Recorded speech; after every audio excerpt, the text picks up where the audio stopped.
Welcome back, everybody. September is Prostate Cancer Awareness Month, a disease that impacts 1 in every 9 men. But with early detection, the prognosis is pretty good. However, the pandemic has some feeling a little weary about going to the doctor.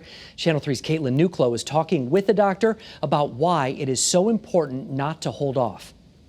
There are 183,000 new cases of prostate cancer every year. It's a common illness and it's important to be aware of it. Because many times there aren't symptoms, which is why screening is so important.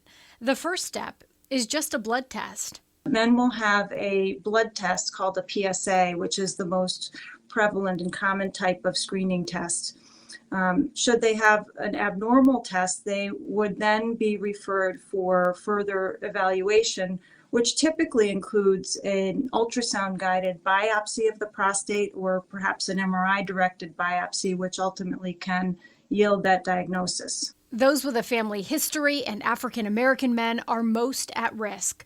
A recent study actually finds Black men are 20% more likely than white men to die from prostate cancer. But if caught early, it can be cured.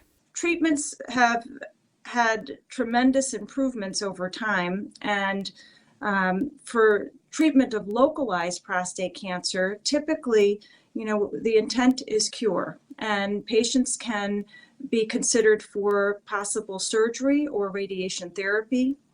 There are some men that are diagnosed with prostate cancer that can be very indolent or slow growing, and those men may never require any treatment for their disease and can perhaps be watched closely. Dr. Donadio says there have also been lots of advancements. Novel therapies and new techniques have men living longer and better while battling prostate cancer.